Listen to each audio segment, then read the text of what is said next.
Good morning, Kansas City. Thank you for joining us on another fantastic episode of Life After KCPS. Today, we're here on real world learning and exploring some of the options that we may wonder about as young people as we walk the stage and go off into our futures. I've had a blast doing this show. I think the last time we did it, I got a chance to interview about 38 people, give or take a couple. And if you're looking for more episodes like this one, you can now Google search just Life After KCPS Real World Learning, and you'll find they're broken into little playlists. And you could find some of your peers or people you wonder about, what are they doing these days? It's been a few years. One thing that a lot of these young people now turned adults have in common is they might have been in my class, or I might have had a chance to work with them back at a really important building in my life named Paseo Academy here in the middle of the city. And so I think that's who I'm speaking with today is another wonderful graduate from that school, Chelsia Potts. And she's going to tell us a little bit about her experience and kind of how she found her path. So Ms. Potts, take us back. Tell me what year you were walking that stage at Paseo. Help me put that back in perspective, because I was there 15 years. Okay. And so tell me, what year did you graduate? 2007. Okay. Was the year that I graduated from Paseo.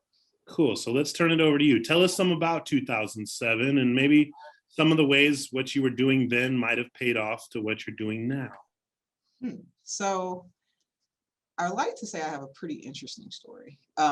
And that's because in 2007, I had no idea what I wanted to do and what my path was going to be. So probably around March, I had a conversation with Mr. Naves, who was my math teacher. And he said, okay, Chelsea, you are about to not graduate. Because I needed the math credit in his class and I had an F in the class at the time. And so he was a no nonsense type of guy. I know you've worked with him before. And so he said, you know what, if you can complete these assignments, you can at least get a D. That's how bad it was. He was like, you can at least get a D and that will allow you to walk across the stage. And so I was like, okay, I'm going to figure this out and get my grades to where they need to be. I was the student that was coming in to school at 8 or 9 o'clock when we started at 7:15. I was also the student that was completing homework for teachers that I knew expected it. And for the others that didn't, or maybe I felt like, okay, you care, maybe you don't. And then maybe I just wouldn't. And so that was where I was at. I knew I wanted to go to college, and I knew that my teachers believed I can go to college. And so that was one thing that when I always reflect back, I'm like, what was different? No matter how bad I was, as far as grades or not being involved or being disengaged, people always said, hey, you're college bound. You can do this. You have the skills to do that. And I think for me, that was huge, because looking at my grades, I didn't believe that. I didn't believe that I really could go to college. I didn't believe that I can actually do something in the world that would be meaningful. And so those little nuggets of, hey, you can do this, are what made me decide that I wanted to go to college.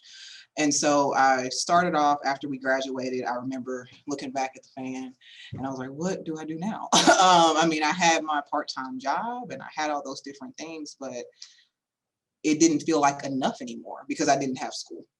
It was just me and this job. And I was like, I don't want this to be my future or my trajectory. So I decided to apply to college, and I just went to Tennessee State University. So when I graduated, I had a 1.8 GPA. Yeah, it was terrible. And so the question would be, well, how did you even get to college? Well, how I got to college was Tennessee State had a rule where you can be admitted with at least a 19 ACT. And I got just a 19 ACT. And so I went there, and then from that point, I wanted to do everything differently. I wanted to be involved. I wanted to make sure that my grades were up, because that feeling that I felt when Mr. Nave said, you're not going to graduate and this is really your last chance, I never wanted to feel that way again. ever. And so from there, it was a 3.0 all the way through college. I pledged a sorority. I ended up transferring back to Kansas City, and I went to UMKC, and I graduated from there with a bachelor's in English literature. And I used my creative writing skills from high school to go into English. So it ended up working out. So one of the good things that I always say is I was like, if it wasn't for Paseo and the creative writing background, then I wouldn't have had a degree, because I was still kind of unsure what I wanted to do, but I wanted to go in education and I wanted to be an English teacher. So I figured, okay, I'll try this out. Ended up taking a different path, but you might have a question about that, so I'll pause there. But that's what happened immediately after Paseo, and then throughout college.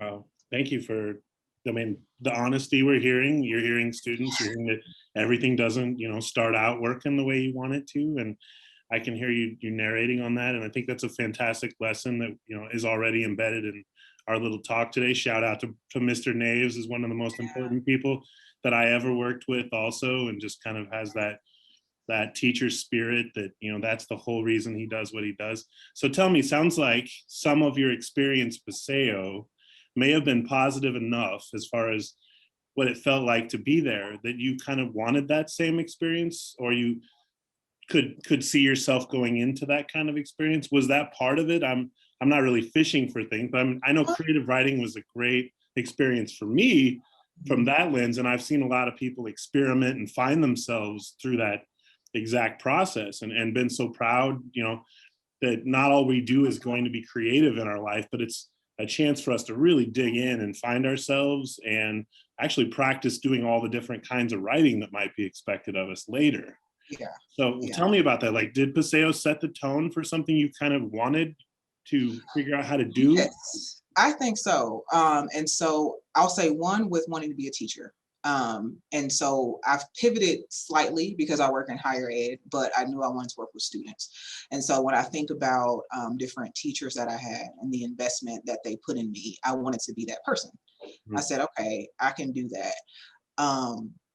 When I started looking at my peers and just seeing what they were doing, what they weren't doing, as people took various paths and ended up in different places, I started to think, I was like, what can be the common denominator that has me on this path versus another one that I could have taken? And it was education. And so when I think about the skills I developed, so for example, Coach Monaco taught me how to do an outline. For notes. That was a requirement for his class. He was one of the teachers, I mentioned that some teachers expected it and some maybe did not. Well, he was definitely an expectation of a person. And so I learned how to make an outline note. And when I got to college, that saved me. Hands down, that saved me. Because I knew how to go through and actually strategically look at my notes. Your class helped me a lot because it taught me the skills to actually stand up in front of a classroom and present something that you've created. That is a very vulnerable experience, to have something that you've created and you've written and get critiqued on it. It also taught me how to take that critique. There would be times where I think it was Fridays when we did that, if I remember correctly, and I would always compare myself. I'm like, I think it was Rachel, I'll never forget her name. But I was like, she's so good. I was like, I want to be that good. And instead of saying, hey, I really want to be that good, can you help me? I just kept going harder in my little corner. And then I finally realized once I got to college, like, you have to talk to people. Everyone does not know everything. And I think that my perception and what that taught me moving forward was, you're not going to know everything. You're not going to always be the best at everything, but you at least need to have the skills to present yourself, to make sure that you're accurate when you're doing your notes, and that you're putting your best foot forward. And I wouldn't have had those skills if it wasn't for my experience at Paseo. Fantastic. And I can hands down say that, even being a student athlete at that time, working with the coaches and understanding that you have to be persistent and you have to be consistent. Oh man. So it's just, I learned so much that even if you look at my transcript and you just look at the grades, you'll think I didn't learn anything. But the base for my life started at Paseo. Sure.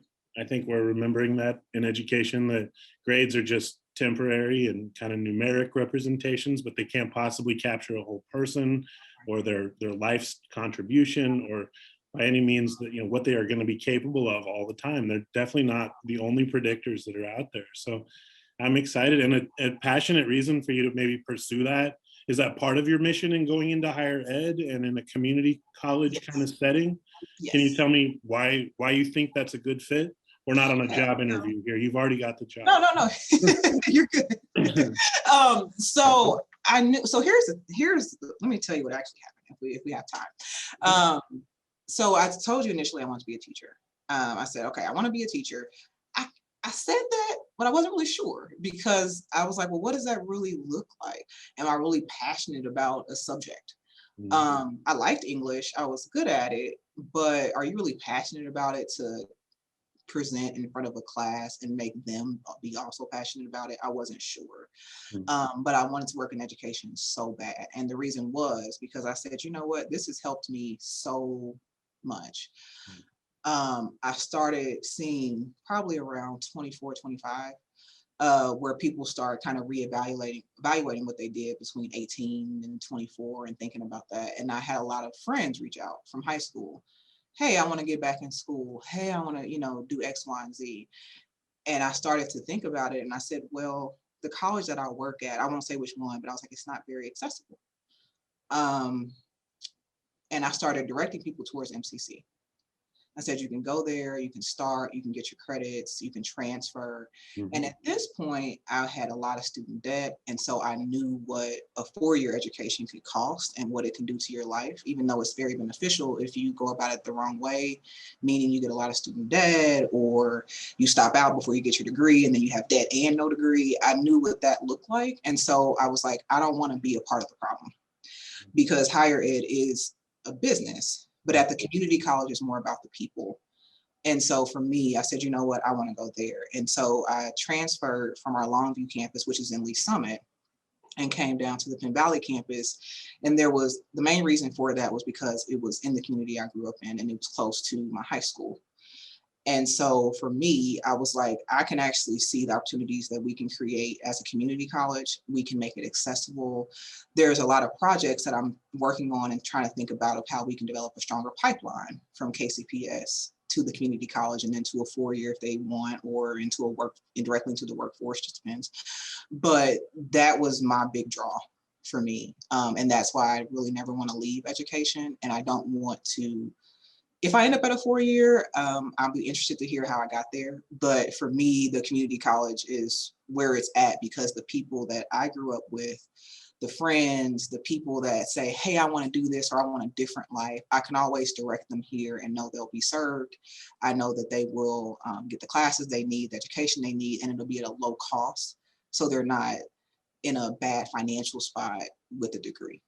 Fantastic. What do you, just since it's really current, what do you think of Walmart's move to include tuition and books and things as part of working at Walmart? That's just the last couple of days. We're doing this interview, no sense of when it's going to really air, but it's pretty interesting to me to see. I'm not really sure how to feel about it yet, but somebody from your perspective, what do you think the benefit of that is? Is it a good thing? Is it something we should be cautious of? I think it's a good thing that benefit is available. What my caution always with free college or any college program is just trying to make sure that people have a purpose for it.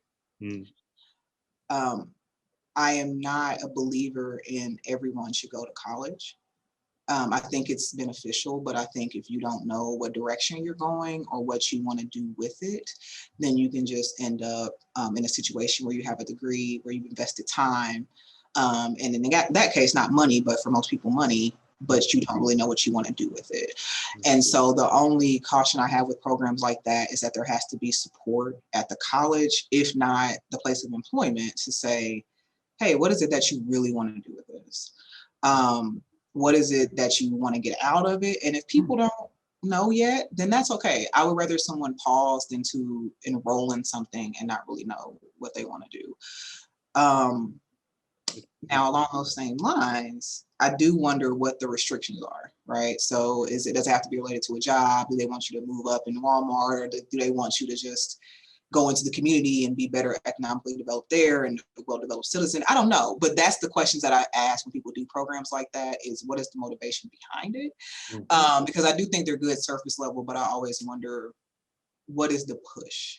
Because I have seen companies where they say, hey, I'll pay for your education, but it's tied to a grant, and they really don't care about the student success or the outcomes at the time, but they have a grant or they have some type of initiative that they're trying to do. And so as long as it's from a genuine place to help people move forward in life, I'm okay with it. But it just needs to come from a genuine place, is what I say, on both ends. Know your purpose, and then for the company, why are you doing this? And is it rooted in the right reasons? Gotcha. Yeah, things have changed maybe in 25 years as far as the approach to going into school. In my era, they would have said, just get in there, you'll find it along the way. Explore liberal arts, explore like as many things as you can, and then make your choice. But yeah, that gets real expensive, and takes a lot of your time. You're right. And so I'm often, people are pretty jealous of people that come out with like a plan or a move to make, or go straight into employment or get a trade. So I think that's all so wise. And I was sitting here reflecting, listening to you, and just feeling so gratified when you've ever been a teacher and then worked with a person and they choose that similar calling, or for some similar reasons. Let me tell you, it's so renewing and so rewarding. Um, Not that I'm trying to take credit for it by any means, but it just has this beautiful feel. And that a lot of the people that I have spoken with from my past experience at Paseo are pursuing going into education. Oh, good. We need a lot more people who, advertise it and make it look like a good career, right? We don't see representation in the classroom as much of the population of the group of students that are being worked with. And so there's a lot of aggressive moves to try to decide how are we going to work through this issue, how are we going to better serve our students everywhere instead of just in some places. So your mission is real. It's so awesome. Tell us, if you would, what's your dean of students, is that what you said? Yes, correct. That's what I'm like, oh my gosh, that is so awesome. And but so what's a day in the life of a dean of students Oh, at a community college involve?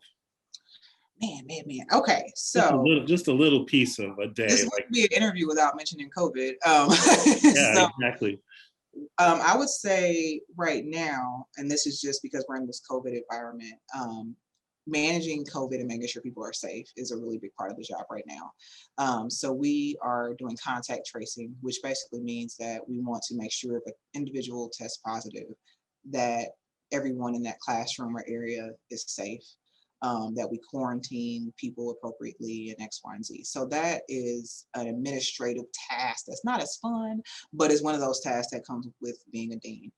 Um, that aside, I was just explaining this to someone. There is the people management, and then there's the tasks involved with it, and then the partnerships that you have to do. So a big part of my job is making sure that our student services are being effective and meeting students and giving them what they need.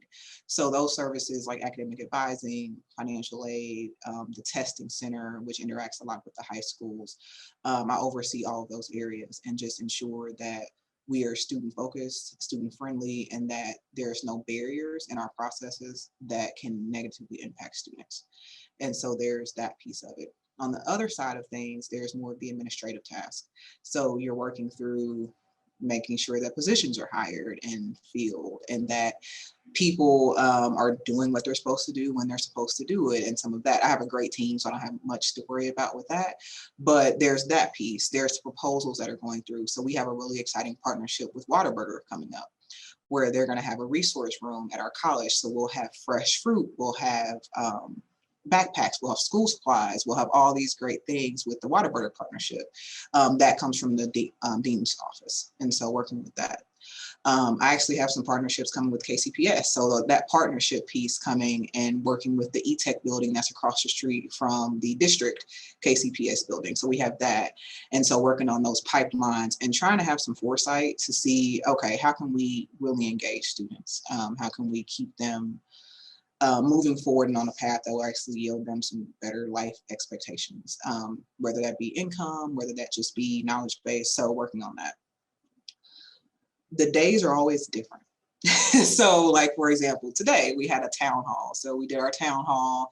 And then after this, you might have a one-on-one, and then there might be a college graduation that you speak at. And so the days are always different.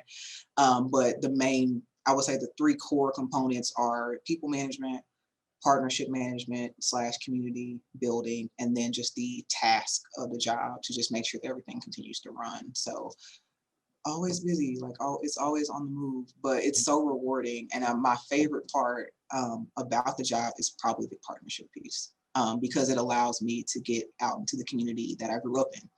And so it's very nice to leave work and be right close to the high school you went to, the neighborhoods that you grew up in, and actually build those connections. And so it's nice to go into a KCPS meeting and say, hey, I'm an alumni and I want to help build this partnership. It's a very rewarding feeling. I wish I had a better word to describe it, but I'm just really excited, and I feel blessed to even be in this position, especially coming from the Kansas City, Missouri School District, and to be able to be in this role that works so close. I can't describe it. It's great. I think I know a part and a piece of what you're saying, because my path was very similar and came from KCPS and came back to KCPS and went to UMKC and questioned, like, why don't we have specific goals in mind of helping the community around us a little bit more? And some of those programs have kind of emerged lately in urban studies and urban initiatives. And so it's definitely about time, I would say, and so exciting that you're right there involved in all that development and all the processes that need to be to kind of focus more directly on the needs of our own community, and the transfer of those skills from high school to college and then beyond.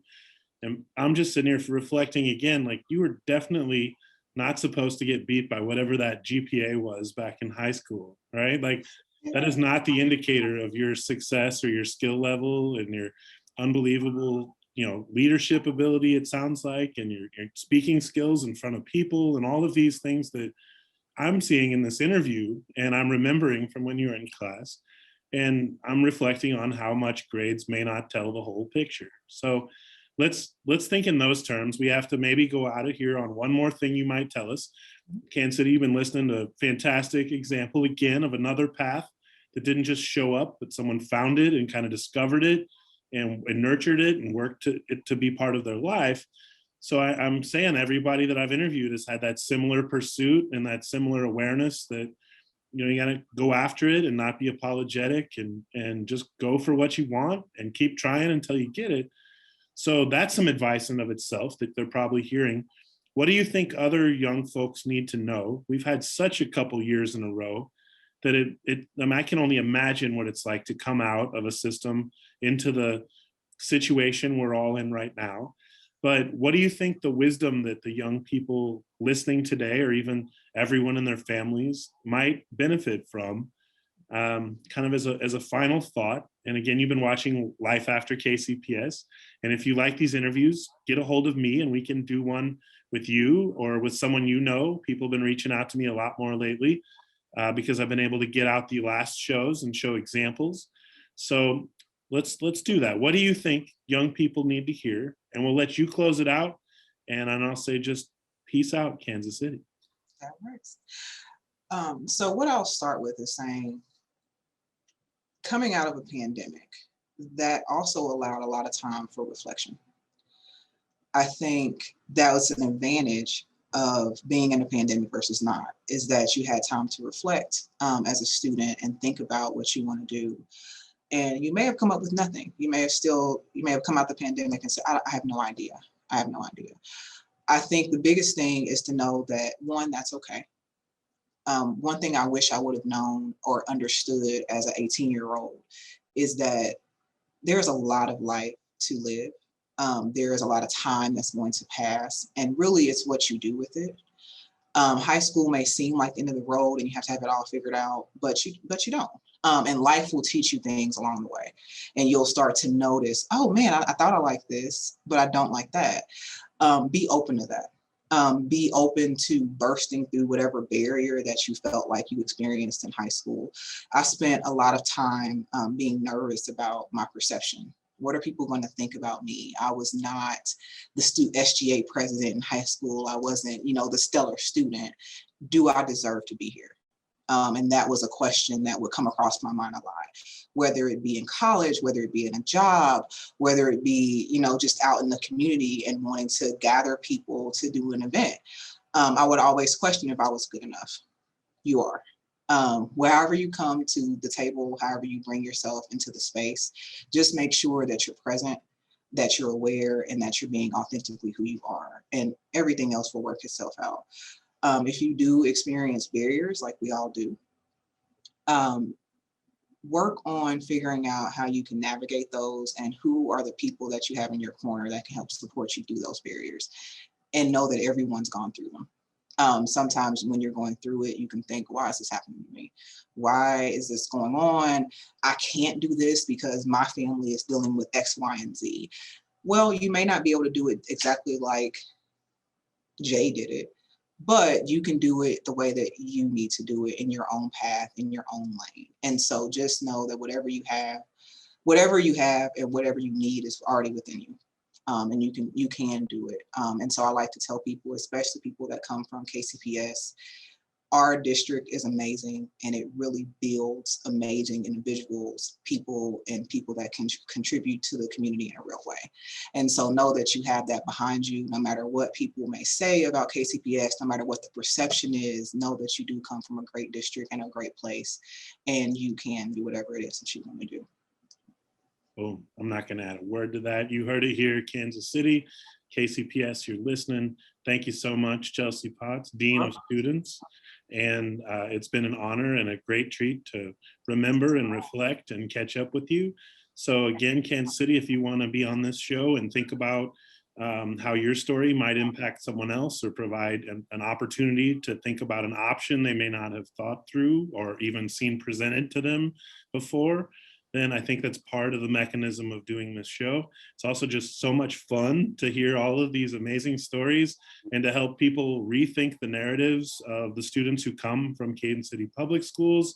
And let me tell you, I'm not running out of people to talk to one bit. So I've got a list of probably 10 more that are coming down the road in recent future. Please do get a hold of me if you're interested, because your story could open a door or an idea or a pathway for someone else who might be watching, who hasn't heard or seen from someone just like you yet. So that's what it does for all of us. I watch other people and study them. Like, am I like that person? Can I be like that person? Could I do that role? And I don't think it ever stops. We're constantly meeting and finding people that introduce us to new paths and new goals for ourselves. So look, I did add something to it. Darn it. I should have let you finish it. That's okay. I'm so bad. Bookends, right? We'll call it bookends. That's so okay. Yeah, that works. Thank you again, Chelsia. It's been fantastic, Chelsia, to catch up with you. And Kansas City, thanks so much for listening today. And we're out.